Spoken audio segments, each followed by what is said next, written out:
Because of my father's military service, I was born near Vladivostok.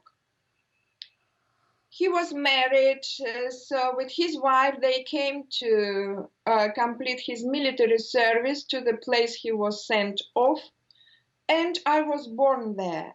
But when his military service was over, he wanted to go back to his favorite Uzbekistan and to his favorite village, which is in Fergana Valley. It was Asaka. It's not a village, it's actually a town. And at that time was very, very small town. My mother, who was a teacher, she couldn't find a job, and she was coming from Orenburg, from Ural River, banks of the Ural River, and for her, such a very hard to come to the very heart of Uzbekistan was quite a challenging experience. So she insisted they're moving to the nearest city, which was Andijan, which became the city I grew up. And Andijan was also very small in the Soviet, terms, city, with kind of 200,000 people. But there were nice schools there, there were institutions there, so my mom was quite happy. And she spent her life as a school teacher and even head of school. As the head of school, and so we, with my siblings, with my sister and brother, we were brought up as children of school teacher. But my father, who was at the end of his career a colonel Sultanov, he was in different business, but he was a real music lover. His collection of traditional Uzbek music performers, the most famous Uzbek singers performing classical Uzbek music. The collection was on LPs, and that was a rare collection because he spent many years just collecting the best releases of these LPs. So I'm very grateful that my father knew music very well and encouraged us, myself and my sister, who is a professional pianist, and she is professor in Luxembourg Conservatoire. She is teaching there.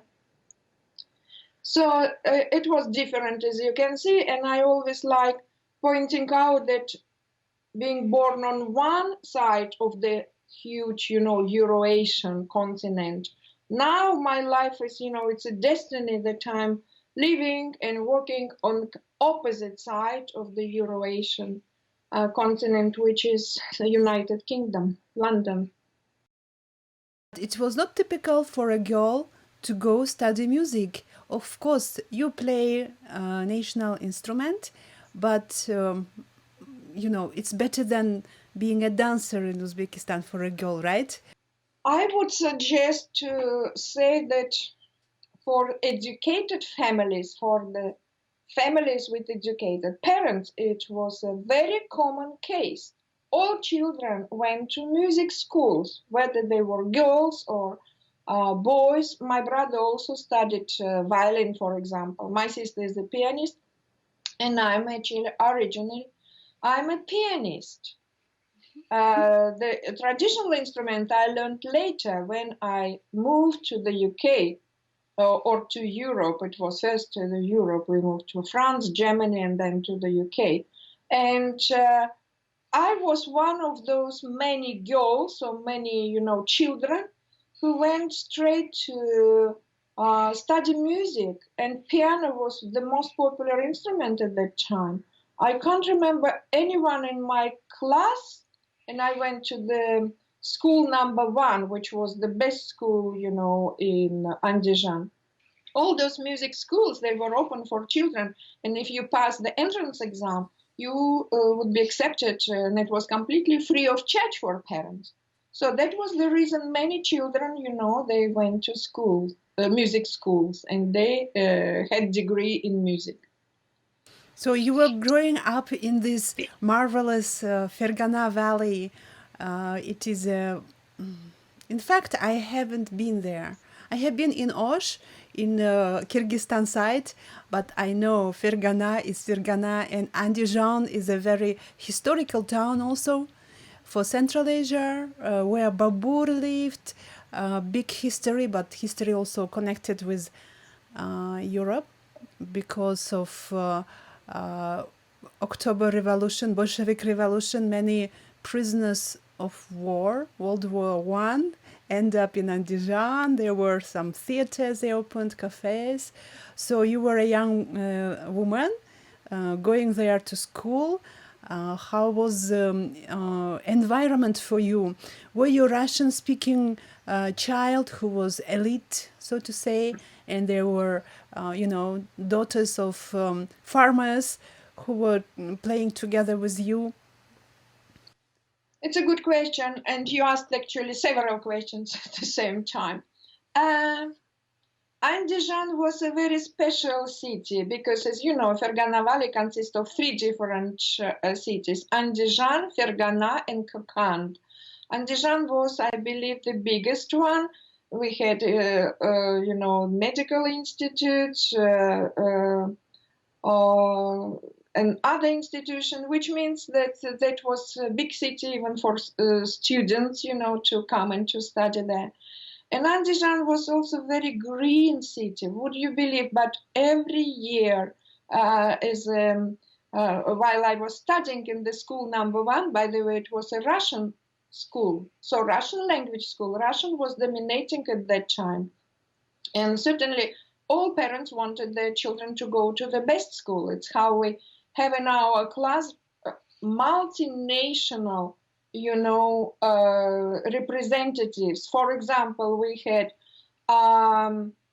Jews, Armenians, Russian, and Korean, and Bukharian Jews, and Greeks, and everyone. And would you believe, only 6 Uzbeks we were in the huge class.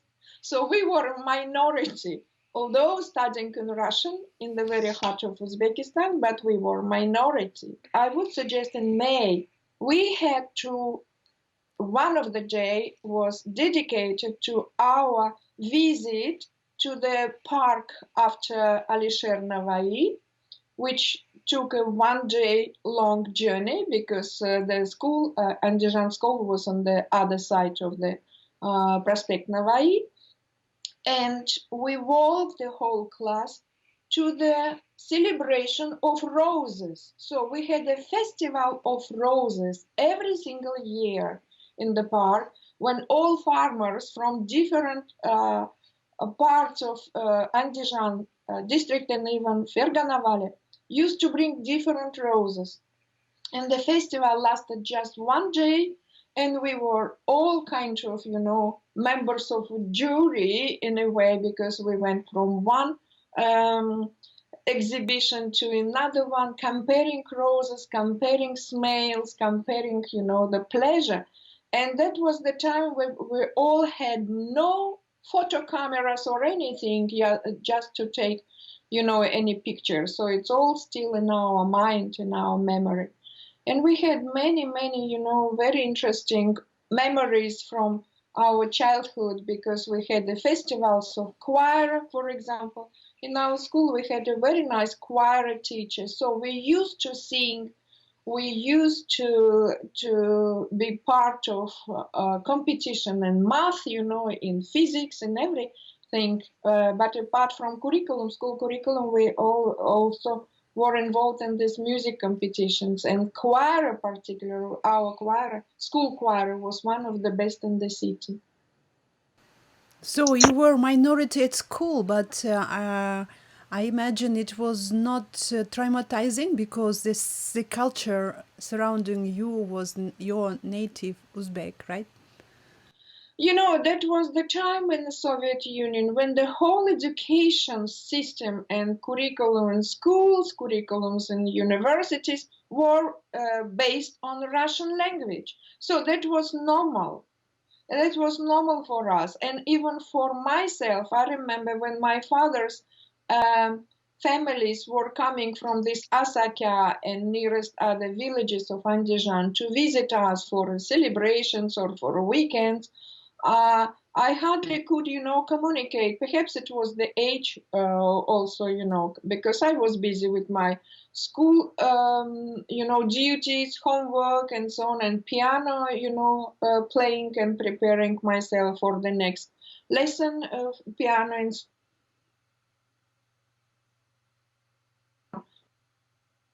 an established musicologist coming from the UK, from London, with my field work, tasks to make recordings with female singers or female religious singers. My family members of my father members, they were so pleased, saying, "Oh, we're so happy you are studying Uzbek music and, kind of collecting songs from villages around the Andijan. That's why now we can, we're kind of equal parts of the same family. We can properly communicate." Really, my musical profession, my professional interest, they brought me back.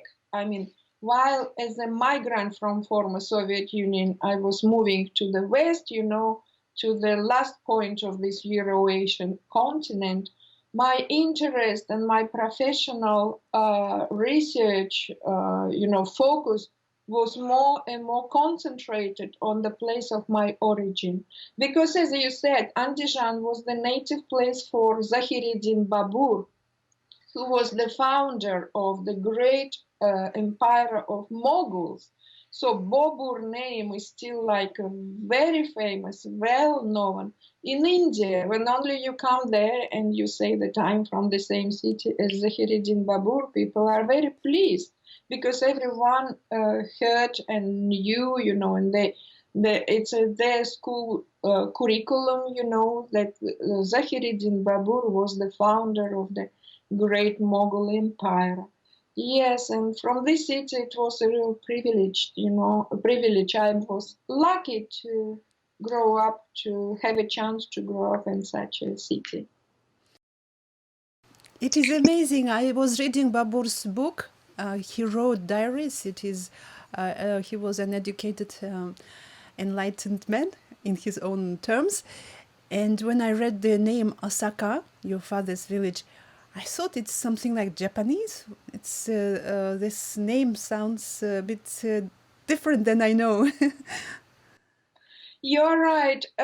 Closed, placement of Andijan to the Chinese border could be explained historically because Andijan was the city on the Great Silk Road, and particularly with China, there were very strong connections.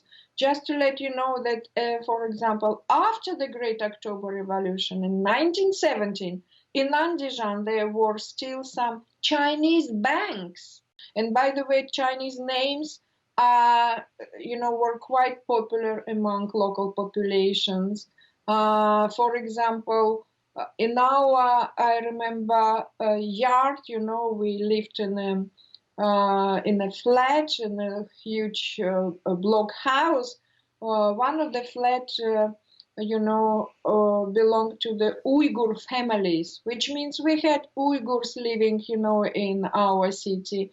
And that was normal. We used to have such a, multinational environment. And we thought the world, also consists of very, very multinational population. Awesome.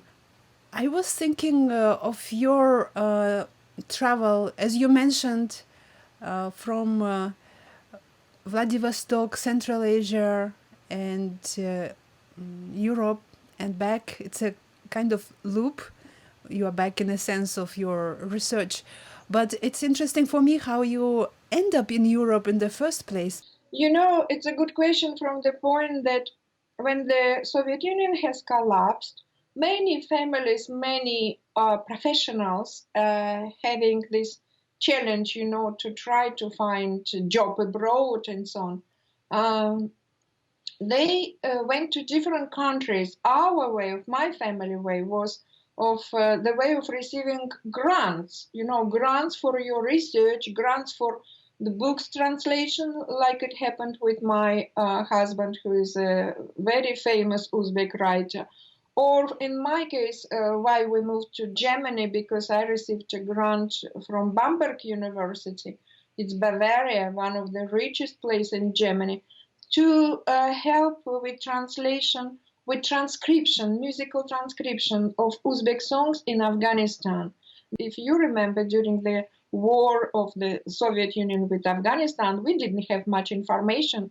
We couldn't get a proper picture of what was going on, because media didn't reflect the reality, and it was forbidden. And only through the Uzbek songs, which very famous philologist, German philologist Ingeborg Baldau, she went to the north of Afghanistan and recorded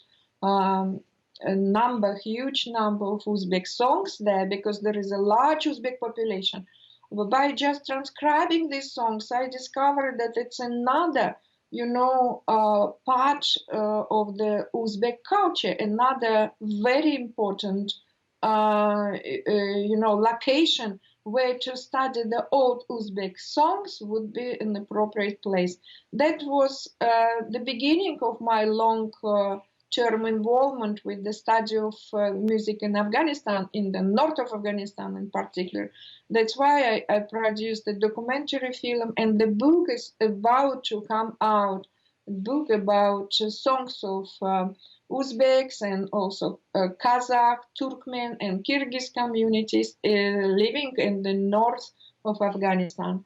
So music became my magnifying glass. Through music, I learned about the past history of countries and peoples. I also learned more about social, involvement, because different levels of society, representative of let's say, the cream of society or the folk people, they all perform different music and they like different music. But as you mentioned, it as a migrant myself, it opens your eyes towards the music as a powerful, phenomenon, which shows you how the life of society have been established. And it's interesting that migrants, they don't go to different countries just, bringing family members. They bring musical instruments. They bring musical recordings now. They bring with them songs, their language, their cultural habits, and so on.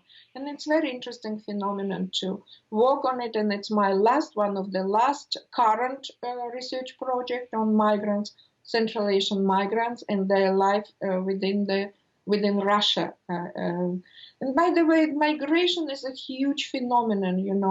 If we look back, 1,000 years back, or 5 centuries years back, we always see that people were migrating.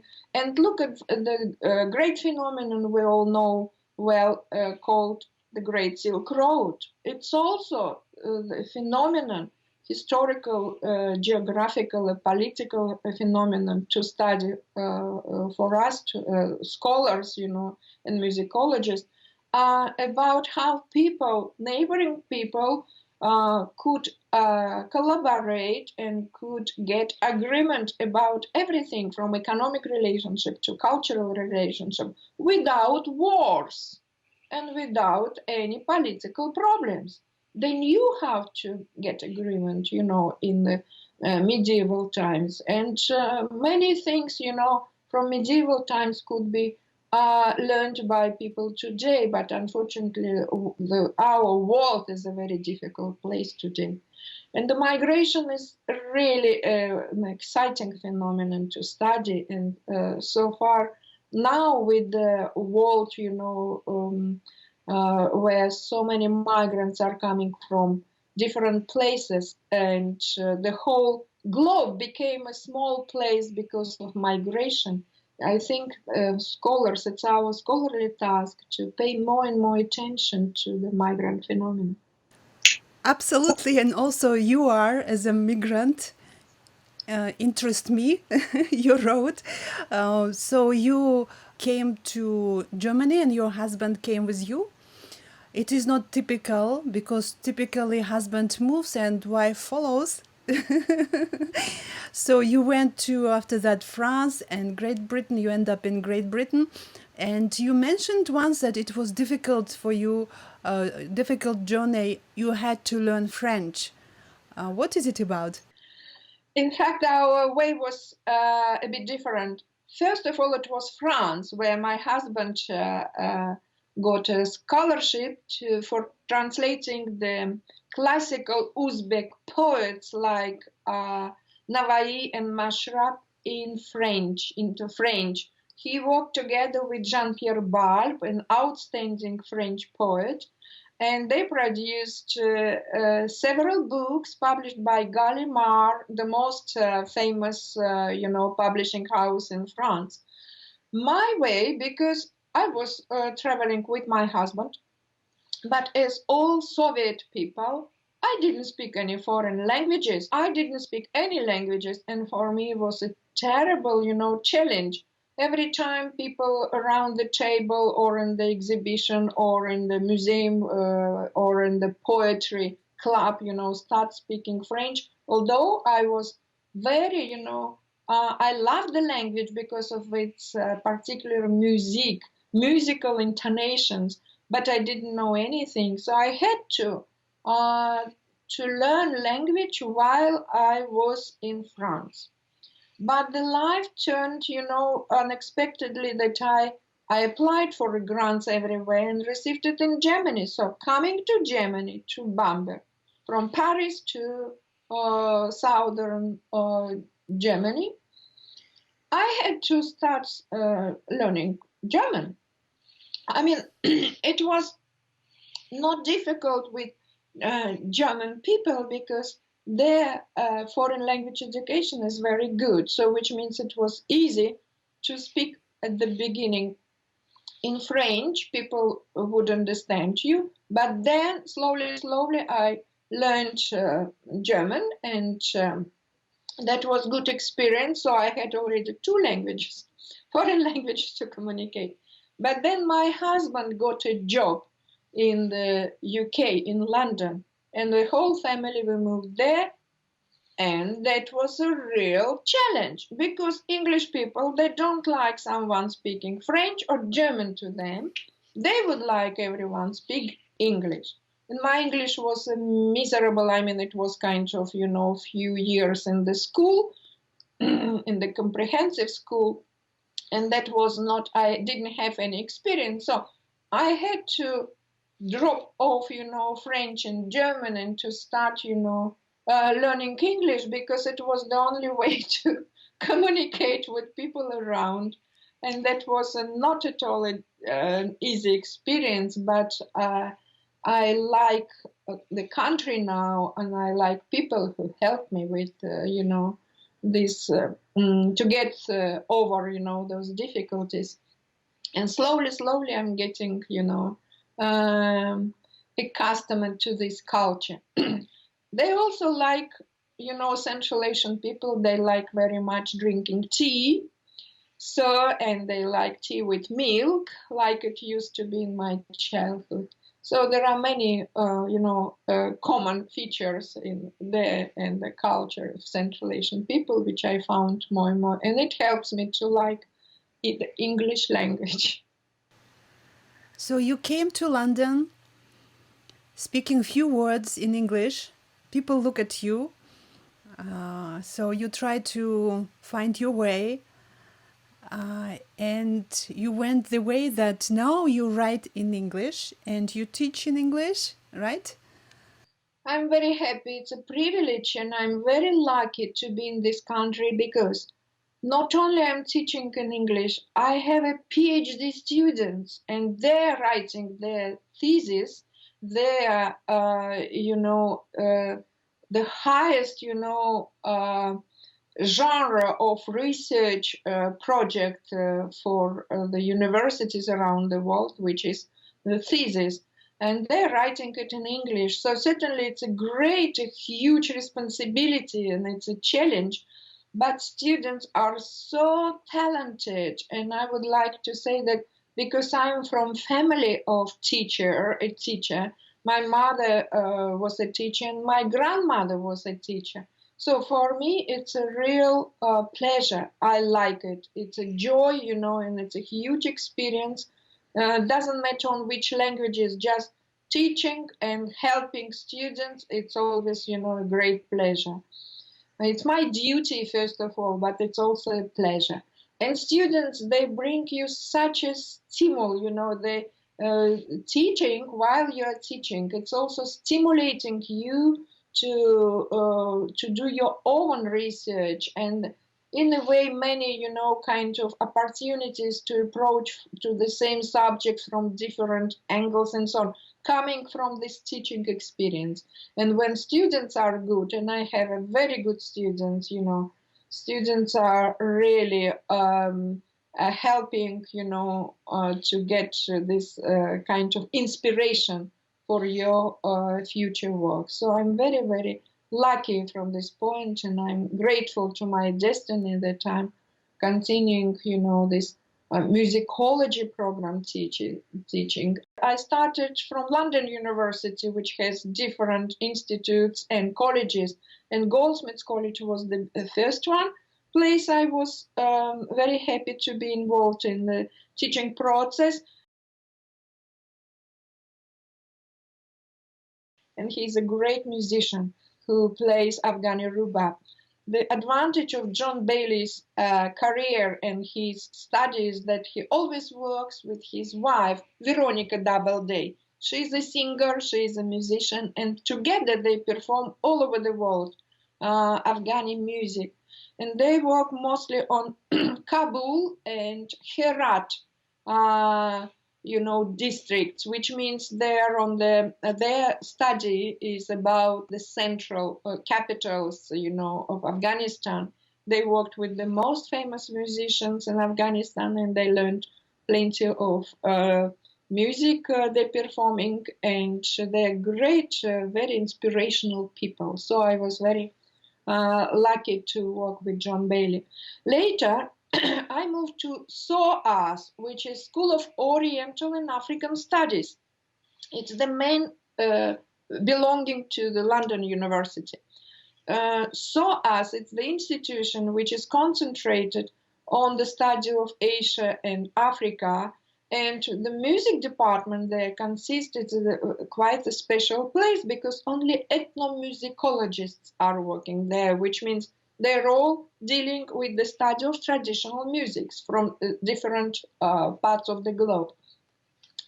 But I always wanted to be involved, in the study of a general, let's say, subject of music and society, music and culture, music and history, and so on. And that was my, reasons to move to Cambridge University, where I met world-famous scholars like Nicholas Cook or